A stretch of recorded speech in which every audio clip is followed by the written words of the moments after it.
Interested to see where you go with this one, Meat Boy. We got the Russian sniper, aka Nassourdine Imavov, taking on the Milkman, our friend, the Action Man, Chris Curtis. And the last time we saw Chris Curtis, you just know that he's coming into this one hungry, ready, and probably angry. Because when we saw him most recently, it was a fight of the night, but he was on the wrong side of a decision for Kelvin Gastelum, and the most pivotal, biggest moment of that fight, he believes was caused by a headbutt, and that kind of flash knocked him out.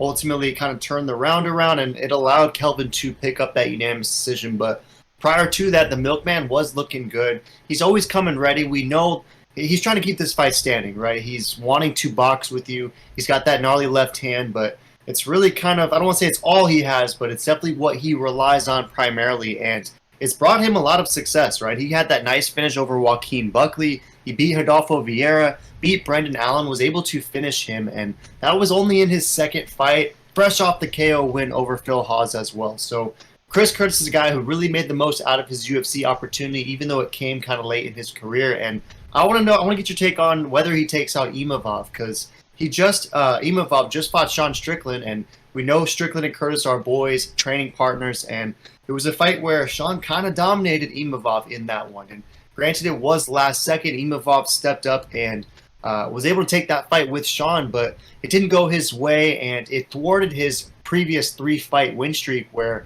he also had finishes over Ian Heinisch, Edmund Shabazian, and then a nice decision over Buckley as well. So some common opponents for these guys. The odds are pretty close. Russian Snipers minus 155, Milkman's plus 130. Who are you going with in this one, Meat? Yeah, this is a fun fight, and once again, love to see Milkman get in there and get absolutely decimated because my boy Imavov is going to destroy him this time. I'm gonna be very sad if this is like a Brendan Allen versus Milkman bout, to be honest. I'm really hoping that Imavov has really leveled up since his last fight and really displays that here because, Milkman is, he's no joke. He's a journeyman. He's, even though he's just got to the UFC, but he is a veteran. He's well grizzled. He's a solid gatekeeper. So if Imavov can get past him, then he's built for great things. If Imavov can't get past the Milkman, then, if you can't get past the Milkman, then you should just stay in the home. So it's been very interesting to see, but I'm going Imavov by decision. Yeah, and 58% are rolling with Imavov. Most of it is beige, so they think that if he gets it done, decision is probably most likely. But 42%, a decent chunk, is still going with the Action Man. There's a decent sliver of brown for the KO, but similar to Imavov, also a majority beige decision. Rolling with the Milkman Curtis. But just curious, me, if Sean Strickland was able to have so much success against Imavov. Sean Strickland trains with Chris Curtis every day, and both of their fight styles are pretty comparable. Why do you see this one going differently against Chris Curtis than it did against Strickland? Yeah, the only reason why I say is because I just don't feel like Chris Curtis has been leveling up his repertoire of skills. He's just kind of the same boxing, he's got the nice, hooks and jabs and stuff, and nothing really too, out of the ordinary where I'm like, wow, he could be future champ. He's really leveled up. It's not leveling up. He's just coasting. He's a solid fighter.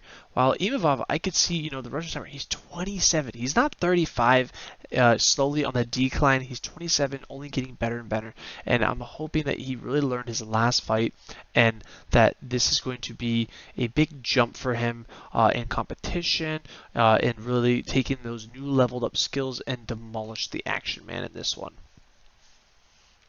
Yeah, maybe I think that there's a world where that does play out, but I don't know. I think Chris Curtis, even though he might be a little bit one-dimensional in that he wants to keep it standing, he's all about the strikes. I think that his defensive grappling might be enough to stop Imavov's offensive takedowns because I don't know. I don't see Imavov as like this beast at getting guys down to the mat and holding them there. I mean, he did have some success on the ground with the grappling against Buckley, so I think that's going to have to be part of his game plan if he's going to beat Chris Curtis, but I don't know, I mean, I'm kind of seeing it differently. I think that Chris Curtis is going to be strong enough to keep this thing standing. And then once it is standing, I just think that the Milkman has better hands than Imavov. And I think it could be a close fight. But I don't know. I just buy into it that Chris Curtis has come into this fight very angry, very ready to get back on a nice win streak. And I think I don't know, I'm not going to say he makes light work of Imavov, but I think that he's going to win a decision or maybe even pick up a late finish. So I'm taking the dog. I'm taking the Milkman to deliver the goods. Any last thoughts? No, yeah, yeah, it wouldn't surprise me, but I'm banking off the fact that he's leveled up since the Strickland fight. And I think Strickland's a little better than Chris Curtis Milkman, but we're gonna see. It should be a very close one, though. I think it'll be very competitive. It will be interesting to see how it ends. But throw in the comments who you taking. You taking the Milkman? Or you taking the Russian Sniper?